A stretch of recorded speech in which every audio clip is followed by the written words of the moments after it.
वजन का गैर जरूरी बढ़ जाना या कम हो जाना, गर्मी और सर्दी का बर्दाश्त ना होना, दिल की धड़कन का बढ़ जाना या कम हो जाना, झटके लगना यानी कि ट्रेमर, नींद का ना आना यानी इंसोम्निया, कोलेस्ट्रॉल और ग्लूकोज का खून में बढ़ जाना या कम हो जाना, इस तरह के और भी बहुत से मसाइल, लेकिन सिर्फ वजह एक और वो है थायराइड प्रॉब्लम। तो पहले मैं थायराइड ग्लैंड के बारे में बता दूं कि ये क्या है। थायराइड ग्लैंड ऐसे गदूद हैं जो हमारी गर्दन के अगले हिस्से में मौजूद होते हैं।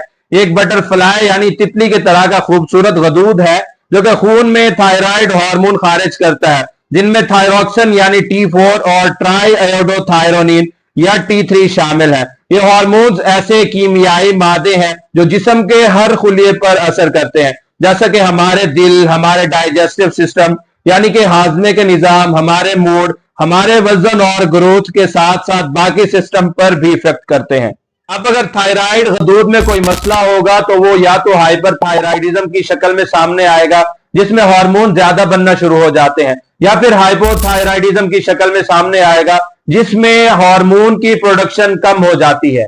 जब थायराइड ज्यादा हार्मोन बनाता है तो खून में भी थायरोक्सिन और T3 दोनों बढ़ जाते हैं, जिससे बहुत से मसाइल बढ़ना शुरू हो जाते हैं, जैसा कि वेट लॉस यानी गैर जरूरी वजन में कमी। अगर जब भूख बढ़ जाती है, बंदा बहुत ज्यादा खाता है, उसके बावजूद वजन कम होता रहता है। उसके साथ हीट इंटॉलरेंस हो जाती है, यानी कि मौसम गर्म हो जाए या टेम्परेचर के बढ़ने से हीट बर्दाश्त करने की कैपेसिटी कम हो जाती है, जिससे बंदा थोड़ी सी गर्मी में भी इरिटेट हो जाता है। सबसे अहम ये कि हार्मोन के बढ़ने से हमारा दिल किस तरह मुतासिर होता है। जैसे ही ये हार्मोन बढ़ेंगे तो हमारे दिल के खुलियों में फोर्स ऑफ कॉन्ट्रैक्शन बढ़ जाती है, इससे दिल की धड़कन बढ़ जाती है और उसमें एरिथमिया हो जाता है, जिससे दिल बाकायदा तरीके से धड़कने की बजाय बेकायदगी का शिकार हो जाता है। ऐसी हालत को एट्रियल फिब्रिलेशन कहते हैं, जो कि खतरनाक साबित हो सकती है।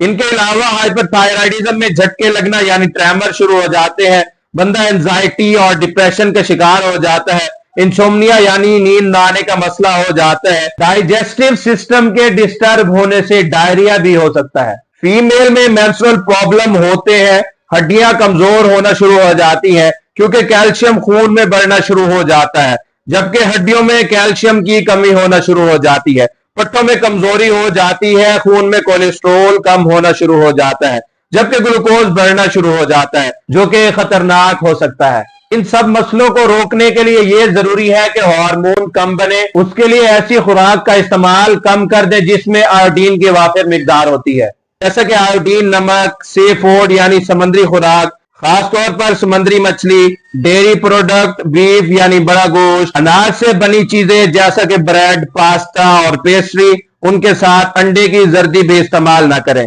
इन चीजों में आयोडीन ज्यादा होती है जिसकी वजह से थायराइड हार्मोन बढ़ जाते हैं। अब ऐसी कौन सी चीजें हैं जिनका इस्तेमाल करके आप हाइपरथायराइडिज्म का मसला हल कर सकते हैं? सबसे पहले कोकोनट ऑयल यानी कि खोपरे का तेल से अपनी गर्दन का मसाज करें, इससे आपके थायराइड के काम करने की सलाहियत इंप्रूव होती है। नंबर 2 पर विटामिन बी का इस्तेमाल करें, जो कि केले, एप्पल, चुकंदर और स्ट्रॉबेरी में होती है।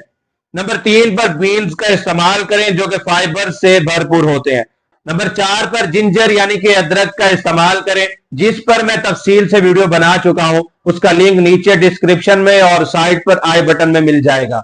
नंबर 5 पर एलमंड्स यानी कि बादाम का भी इस्तेमाल करें, उस पर भी मैं ऑलरेडी बात कर चुका हूं, उसका भी लिंक नीचे डिस्क्रिप्शन में मिल जाएगा। अगर आप इन चीजों का इस्तेमाल करते हैं तो आपका हाइपरथायराइडिज्म का मसला हल हो जाएगा।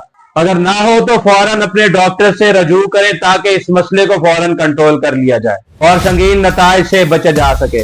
आज के लिए इतना ही। चैनल पर आने का बहुत शुक्रिया। आपसे मुलाकात होती है अगली और अमेजिंग वीडियो में। टिल नेक्स्ट वीडियो, अपना और अपनों का ख्याल रखिए। अल्लाह हाफिज।